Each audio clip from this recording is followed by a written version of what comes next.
Welcome. In this session, we're going to do a really deep forensic dive into the tafsir, the exegesis of Surah Naml. We're zeroing in on verses 45 through 53. Our focus is going to be on the incredibly profound and cautionary stories of the prophets Saleh and Lot, just as they're detailed in our source text. We're going to pick apart the language, the theology, and the context of these really powerful narratives. So here's our game plan for this analysis. First, we'll set the stage, getting the context for these verses. Then we'll systematically break down the story of the people of Thamud, really focusing on this organized corruption of the 9 clans and their sinister plot against Prophet Saleh.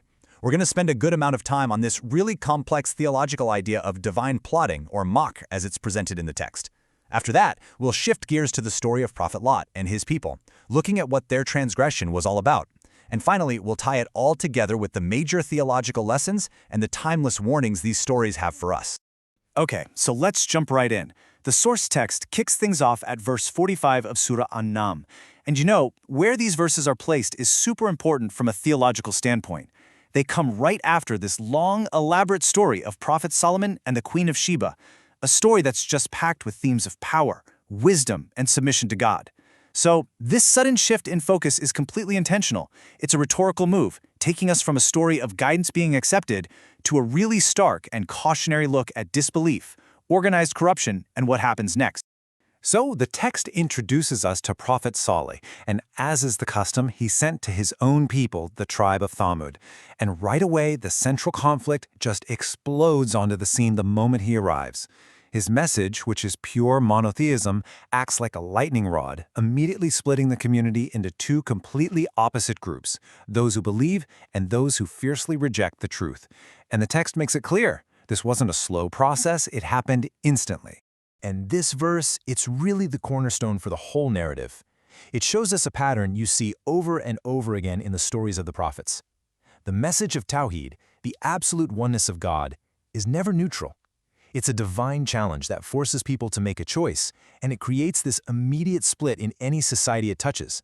It's like a sorting mechanism, separating those who lean toward truth from those who are determined to fight against it.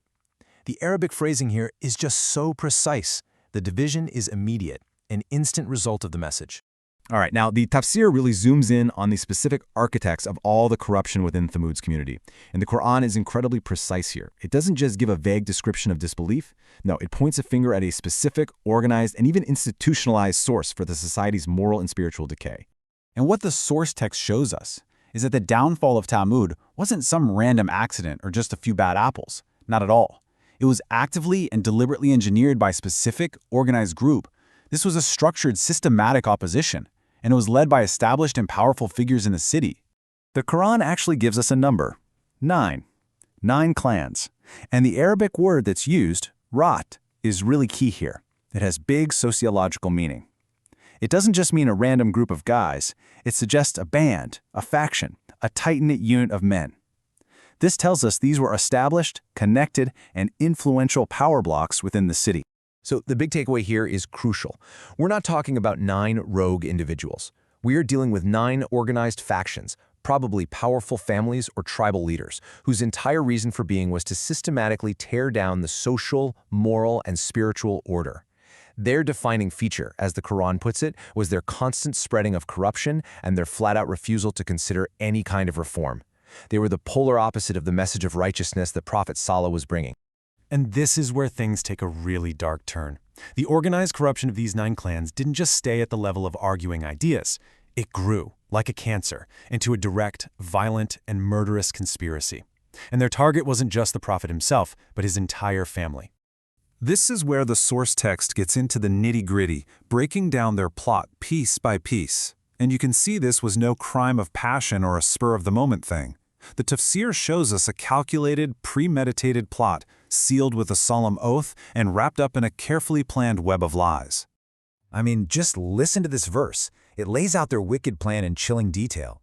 And notice the layers here. They actually use the name of Allah to swear an oath to commit murder. It's a profound act of blasphemy that just shows you how deep their spiritual rot went. And the plan itself has 2 parts. First, a secret assassination done at night to avoid witnesses. And second, a pre-planned unified lie that they would tell Saleh's relatives to get away with it. So the tafsir really deconstructs it for us, showing these chillingly calculated steps. Step 1 was to create this unbreakable bond of secrecy with a mutual oath, a pact of evil. Step 2 was to expand the target from just Saleh to his entire family, a strategic move to get rid of any potential successors or witnesses.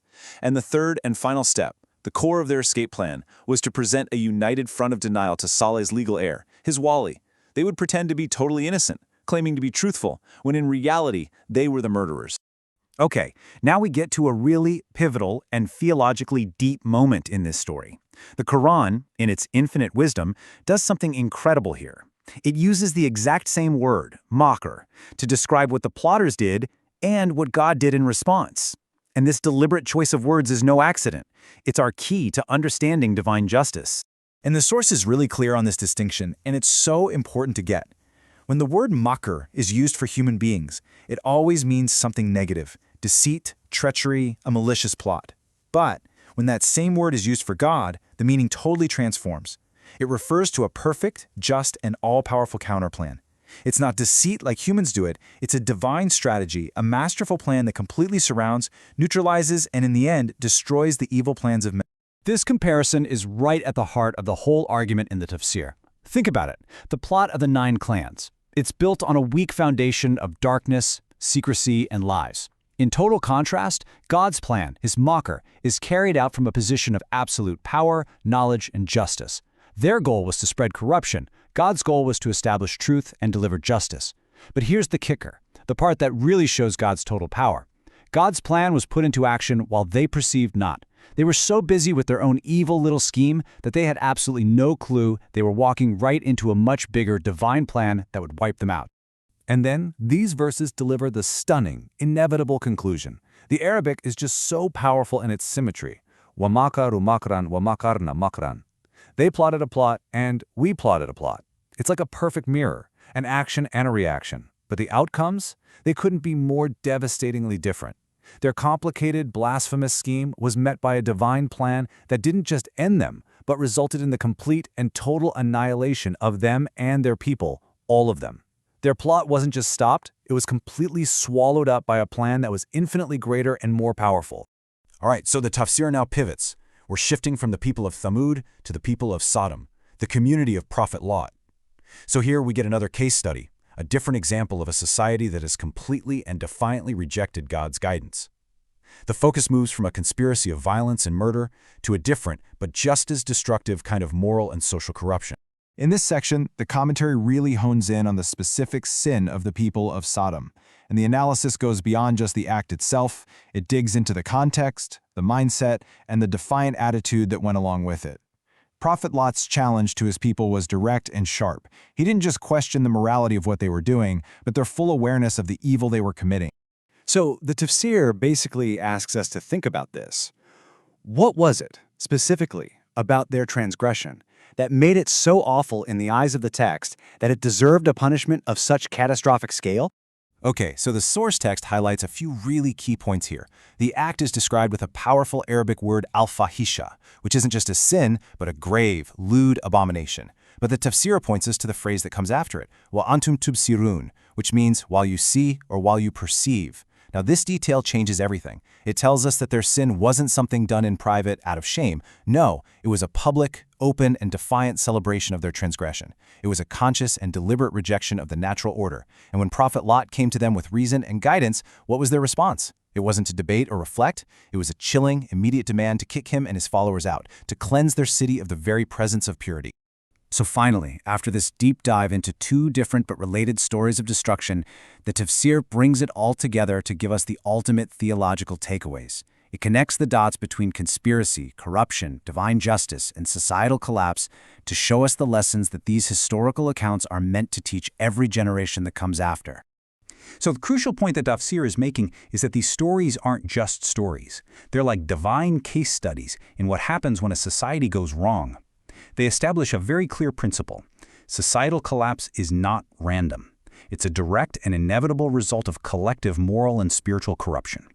But there's a consistent, merciful theme running through all of this. The believers are always saved. They are always delivered from the disaster that hits the transgressors. And the text really stresses that the physical ruins of these cities aren't just interesting archaeological sites. They are a living ayah, a sign a tangible and lasting lesson for anyone with eyes to see. They are timeless warnings, carved right into the landscape of history. The source text wraps up its moral summary with this incredibly profound and punchy statement from Imam Ali.